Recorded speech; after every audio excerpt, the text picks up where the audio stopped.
السلام علیکم ورحمۃ اللہ وبرکاتہ۔ الحمد للہ رب العالمین والصلاة والسلام علی رسولہ الکریم، اما بعد، قال اللہ تعالی فی القرآن المجید، اعوذ باللہ من الشیطان الرجیم، بسم اللہ الرحمن الرحیم۔ ان الذین آمنوا وعملوا الصالحات وأقاموا الصلاة وآتوا الزكاة لهم أجرهم عند ربهم ولا خوف عليهم ولا هم يحزنون۔ وقال الله تعالى كي لا يكون دولة بين الأغنياء منكم، صدق الله العظيم۔ محترم ناظم علاقہ اور دیگر ڈائز پر تشریف فرما ذمہ داران جماعت اور حاضرین، تقریر کا عنوان آپ نے سماعت فرمایا، زکوٰۃ غربت کے خاتمے کا ہتھیار۔ عام طور پر جب بھی ماہ رمضان آتا ہے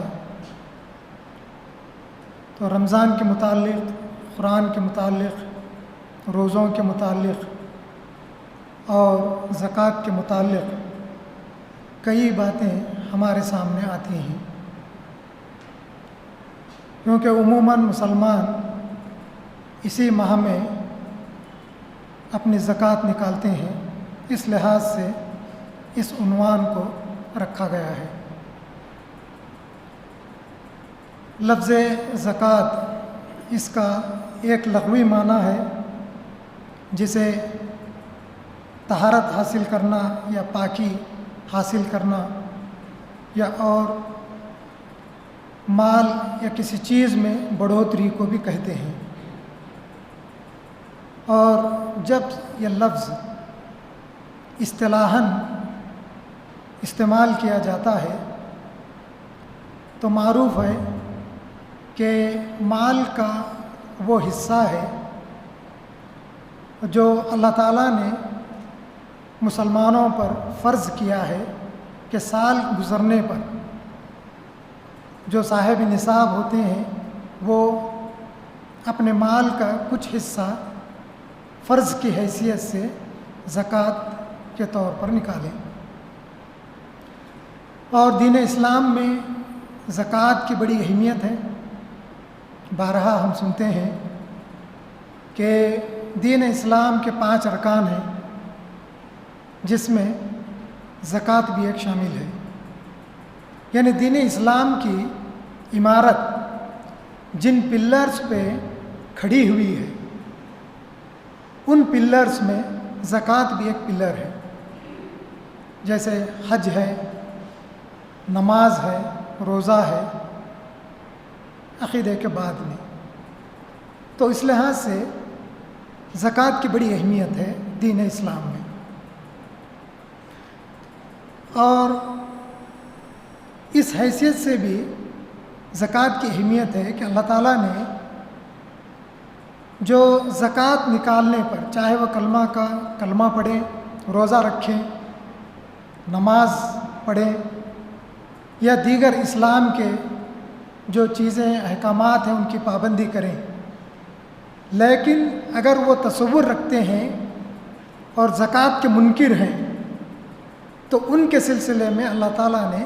کافر کا لفظ استعمال کیا ہے۔ قرآن کی آیت ہے، اس آیت کے حوالے سے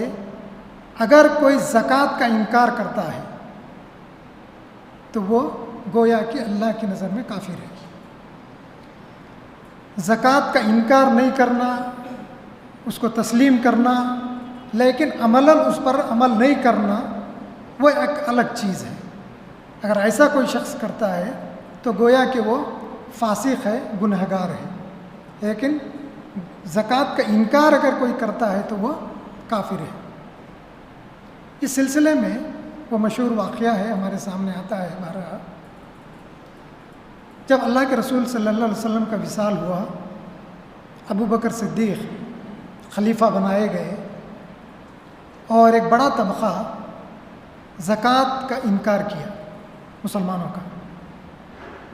تو ابو بکر صدیق رضی اللہ عنہ نے ان کے سلسلے میں اعلان جنگ کیا۔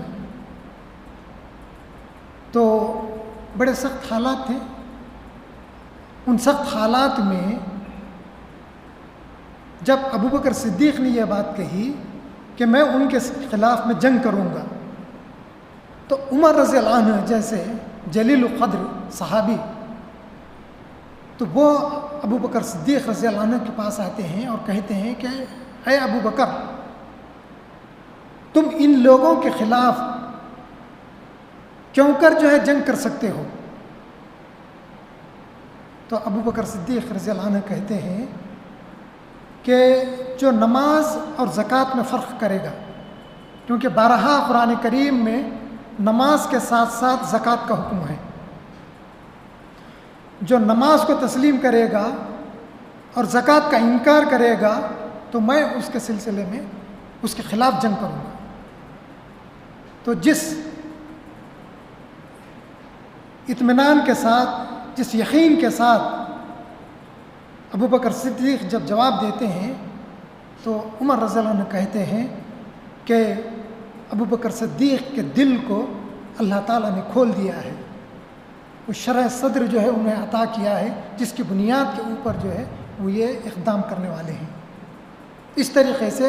اپنی رائے سے عمر رضی اللہ عنہ رجوع کر لیتے ہیں، اور یہاں تک ابو بکر صدیق کہتے ہیں اللہ کے رسول صلی اللہ علیہ وسلم کے وقت، اس وقت زکوٰۃ کا کس کے طریقے سے تخمینہ تھا، اگر اتنے اونٹ ہیں تو اتنے اونٹ آپ زکوٰۃ کے طور پر نکالنے ہوں گے، اگر کسی کے پاس اتنے بکریاں ہیں تو اتنے بکریاں نکالنا، اتنا مال ہے تو اتنا مال نکالنا، اتنے کھجور کی پیداوار ہے تو اتنا نکالنا، اس طریقے سے تخمینہ لگایا جاتا تھا۔ تو ابو بکر صدیق کہتے ہیں اللہ کے رسول صلی اللہ علیہ وسلم کے دور میں اللہ کے رسول صلی اللہ علیہ وسلم کو اگر کوئی شخص اونٹ کے ساتھ رسی دیتا تھا، جو اونٹ کو باندھتے تھے، اگر وہ اب اونٹ دیتا ہے رسی نہیں دیتا، تب بھی میں اس کے خلاف میں جو ہے جنگ کروں گا۔ گویا کہ من و ان جیسے اللہ کے رسول صلی اللہ علیہ وسلم کے دور میں سسٹم تھا، اس سسٹم کو میں لے کر آگے چلوں گا۔ اس طریقے کے ابو صدیق نے اس وقت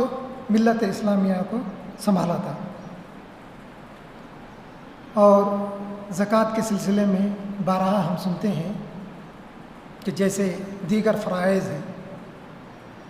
اگر کوئی شخص اللہ تعالیٰ کی خوشنودی حاصل کرنا چاہتا ہے تو سب سے پہلے اسے فرائض پر عمل کرنا ہوگا۔ نماز ہے، روزہ ہے، زکوٰۃ ہے، حج ہے، اگر اللہ تعالیٰ نے مال دیا ہے تو جو آداب ہیں ان آداب کے تحت ان فرائض پہ عمل کرنا لازمی ہے۔ اس کے بغیر چاہے نفلی عبادتیں کتنے بھی کر لے، کتنا ہی مال کیوں نہ خرچ کر لے، کتنے نوافل کیوں نہ پڑھ لے، فرائض کے بغیر اللہ کی رضا، اللہ کی خوشنودی کوئی حاصل کر ہی نہیں سکتا، یہ متفق ہے۔ تو اس لحاظ سے کیونکہ ارکان اسلام میں سے ہے زکوٰۃ، اس لحاظ سے اس کی پابندی لازمی ہے۔ اور بے شمار احادیث آتے ہیں، اللہ کے رسول صلی اللہ علیہ وسلم کے پاس صحابہ آتے تھے اور مختلف مسائل رکھتے تھے، تو اس سلسلے میں زکوٰۃ کے سلسلے میں بھی ایک صحابی آتے ہیں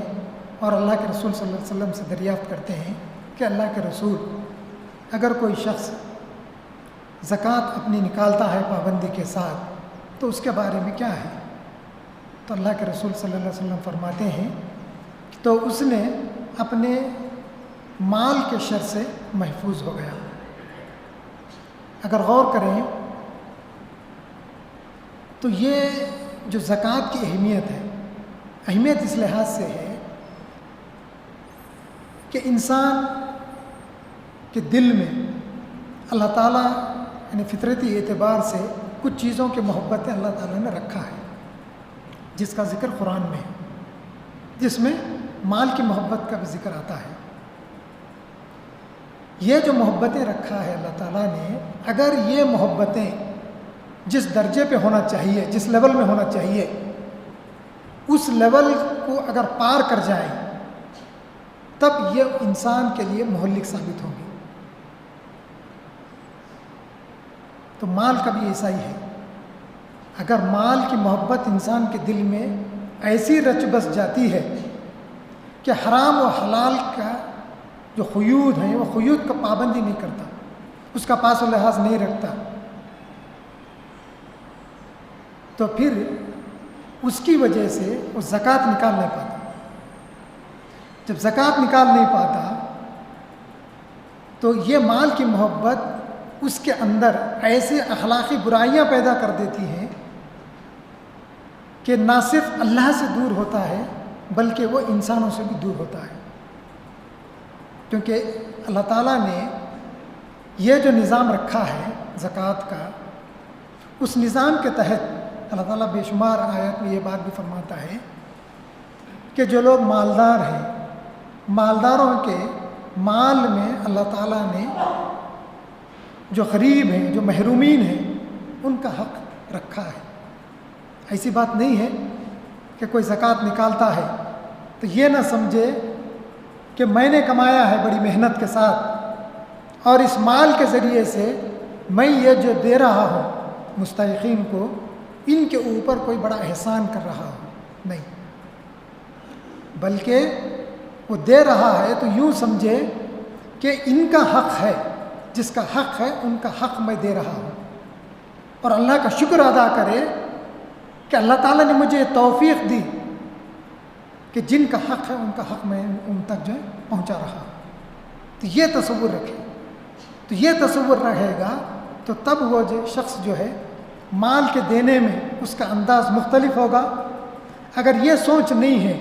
مال کو اللہ کی امانت نہیں سمجھتا ہے، اپنی محنت کا، کاوشوں کا، کوششوں کا نتیجہ سمجھتا ہے، اور یہ سمجھتا ہے کہ جس طریقے سے چاہے اس مال کو میں خرچ کروں، وہ قیود مجھ پر کوئی آنی نہیں چاہیے، اگر ایسا تصور ہے تو مال خرچ بھی کرتا ہے تو کبر کے ساتھ وہ خرچ کرے گا۔ جس کو دیتا ہے تو وہ ان سے ایکسپیکٹ کرے گا کہ یہ میرا احترام کریں۔ اگر کسی مجلس میں جاؤں تو جن کو میں مال دیتا ہوں وہ میری آؤ بھگت کریں، میرے لیے کرسی خالی کریں، میرے لیے خاص مقام جو ہے دیں۔ اس طریقے کا تصور ان مالداروں کے ذہنوں میں آئے گا۔ تو مال کے سلسلے میں حقیقی تصور انسان کے ذہن میں ہونی چاہیے۔ اور یہ جو زکوٰۃ کا نظم ہے،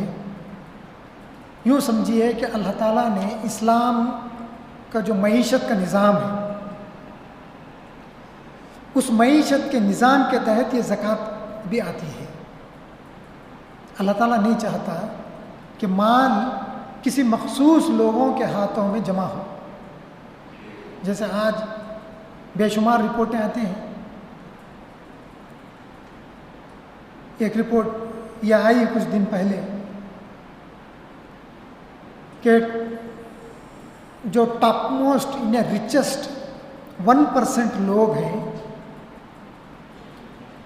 ریچسٹ 1% لوگ، انہیں 100 میں ایک سمجھیے، ان کے پاس نچلے 90 لوگوں کے پاس جو مال ہے اتنا مال ان کے پاس جمع ہے۔ اور یہ بات بھی آتی ہے کہ نیکسٹ 9% ایسے ہیں ان کے پاس بھی نیکسٹ 90% کے برابر جو ہے مال جمع ہے۔ اس طریقے سے جو ہے بات آتی ہے۔ تو یہ جو مال کچھ لوگوں کے ہاتھوں میں جمع ہو رہا ہے، اسلام یہ اس کو پسند نہیں کرتا۔ اسلام چاہتا ہے کہ مال لوگوں کے درمیان گردش کرتا رہے۔ اسی وجہ سے وراثت کا جو معاملہ رکھا ہے، وراثت کا انہیں باپ کی وراثت میں اولاد کا حق ہے، تفصیلات بیان کرنے کا موقع نہیں ہے۔ اس کی وجہ یہی ہے کہ بارہا ہم اپنے معاشرے میں دیکھتے ہیں، باپ کا مال کے قابض ایک بیٹا یا 2 بیٹے یا بیٹے قبضہ کر لیتے ہیں، بہنوں کو محروم کر دیتے ہیں۔ یا بڑا بیٹا اس پہ قابض ہو جاتا ہے اور دیگر بھائیوں کو اور بہنوں کو جو ہے محروم کر